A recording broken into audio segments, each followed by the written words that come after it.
Hi there everyone, I'm Lydia Livingston, 5 News UK, great fan at Codit UK. I'm recording this video on Christmas Eve about yesterday and today. Basically yesterday I went into hospital for a gynecological procedure. It was nothing life-threatening, nothing like that, but the consultant was there, needed to be done. I waited like over 2 years to get it done. And there have been 4 cancellations, and it just been decided, they just about managed to find me a bed, and I went in, and the procedure this time was completed, and had a fairly successful outcome. But what it is in terms of my pain, it may not be pain that's physical, going through down below. It could be neurological pain due to my MS. It's real multiple sclerosis.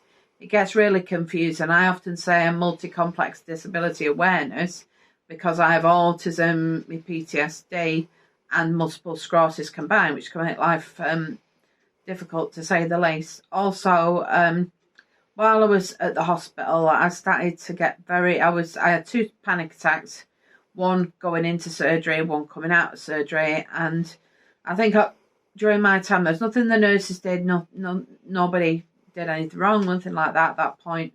But I became very aware of when the last time I was in for that length of stay and what I had to do. Well, I think little things like picking up a spoon and eating when the Weetabix in front of you in a small bowl that you can't eat yourself. Little things that you could do before, that with new people and in a public setting that you think you would manage with. In my mental health, I didn't manage with very well, even with reassurance. My other half being there was what helped me through, and been able to put Hot Girl Radio on, which cheered me up with the music because it was familiar, if you know what I mean. Just before I was discharged this Christmas Eve, it was a case of get the hoist and try and transfer me into the wheelchair. Simple, you might think they'd have a hoist, be able to bring it in. Well, they did bring me at a hoist, and they'd done all the documentation, all the paperwork. Medication was there, that was all ready to be discharged. I think it'd be simple, they want me out Christmas Eve. They turned around, they said, oh, you might have to stay till Wednesday. And I said, why?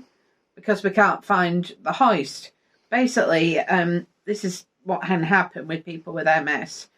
This is a sling, black sling, my spare one, which has what you call loops with it.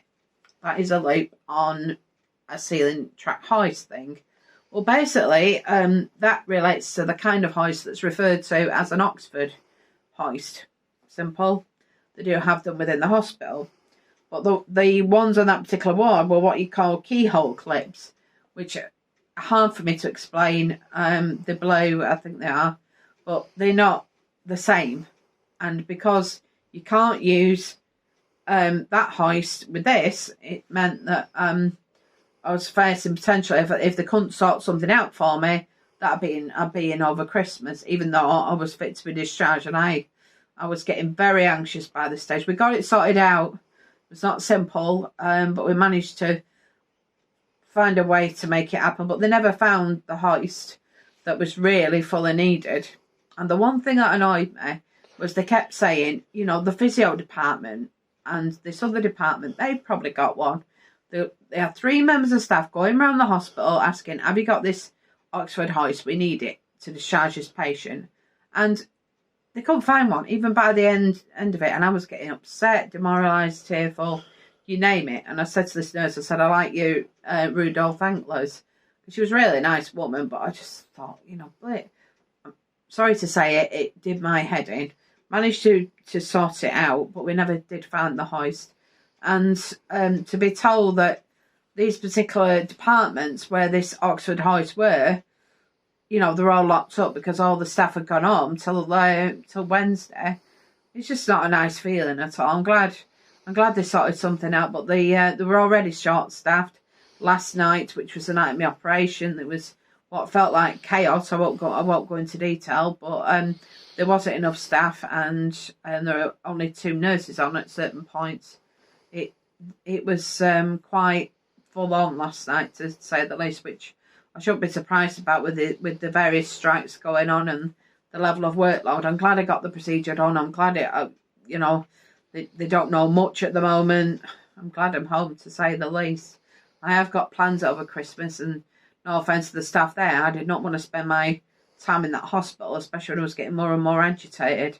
I've covered a lot of ground there. I realise that. Forgive me for saying it. Tried to say my experiences, and I'd like to wish each and every one of you a very Merry Christmas. Whatever you're doing, Christmas is tomorrow, Christmas Day. Happy Christmas. And somehow I've kept my sense of humour. I'm still smiling because my other half does me head in, and I'm back in my own home, which is where I needed to be, not stuck in a ward over Christmas. But there are those out there who will be in over Christmas, and my thoughts go out to them.